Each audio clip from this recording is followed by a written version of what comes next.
메모리얼데이 연휴 잘 지나셨는지요? 오늘부터 여러분들은 뉴스를 잘 살피셔야 할 겁니다. 코로나 사태 행정명령들이 빠르게 해제가 되고 있습니다. 특별히 공중예배에 대한 해제도 빨라지고 있기는 합니다. 그렇지만 코로나 방역 수칙들을 엄격하게 지키도록 말들을 하고 있기 때문에 우리는 조심을 해야 될 것 같습니다. 기도 많이 해 주십시오. 오늘 말씀이 배우자와 이웃에 적용할 공의와 사랑의 원칙, 이런 말씀입니다. 공의와 사랑, 서로가 다른 것 같지만 함께 있어야 하는 원칙이기도 하죠. 사회생활에 따르는 가정의 원칙, 그리고 이웃과의 관계에서 따르는 원칙들을 말씀합니다. 먼저 부부관계를 말씀하고 계시는데요. 1절 보니까 사람이 아내를 맞이하여 데려온 후에 그에게 수치되는 일이 있음을 발견하고 그를 기뻐하지 아니하면 이혼 증서를 써서 그의 손에 주고 그를 자기 집에 내보낼 것이요, 이렇게 말씀하고 있습니다.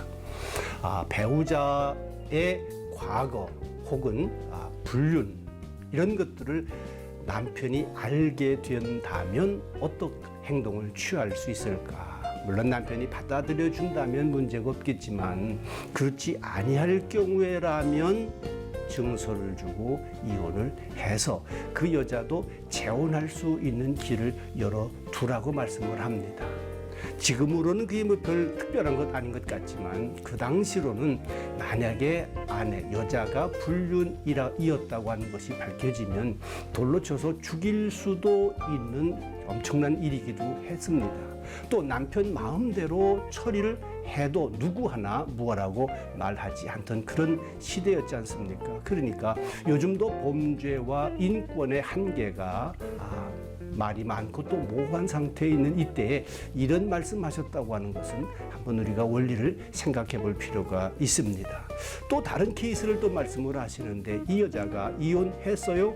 이혼 증서를 가지고 다른 남자와 재혼을 했습니다. 그런데 재혼한 남자도 그걸 또 알고 안 되겠다라고 했을 경우 또 이혼 증서를 주고 또 헤어져라. 그런데 또 다른 특별한 경우가 생기는 건 그 남편이 죽었다. 그러면 그 여자와 그 아내 되었던 사람과 다시 처음 남편이 재혼할 수 있는가? 그건 안 된다.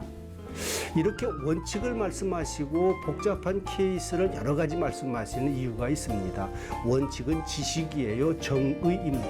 케이스는 지혜예요. 이것은 사랑의 방법들을 밝혀 나가는 모습들입니다. 신혼 가정의 경우도 또 말씀을 하잖아요.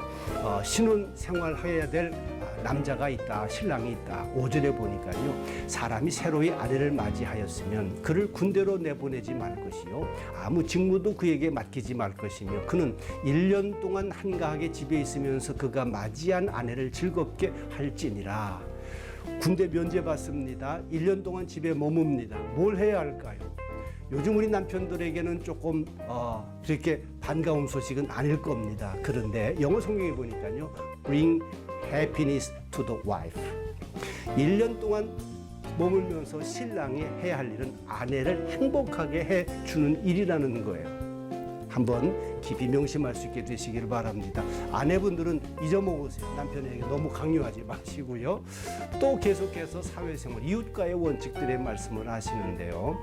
경제적인 돈 관계 문제들을 이야기를 하게 됩니다.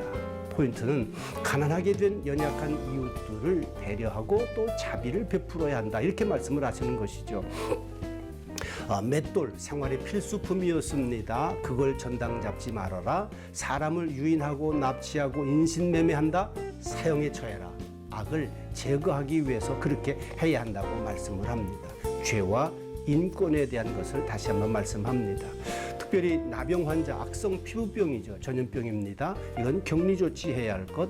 그리고 금전 대여의 관계에 있어서는 제일 좋은 건 무담보 신용대출이 제일 좋겠죠. 그러나 빌리는 사람은 담보물을 제공하는 것이 좋다고 말씀합니다.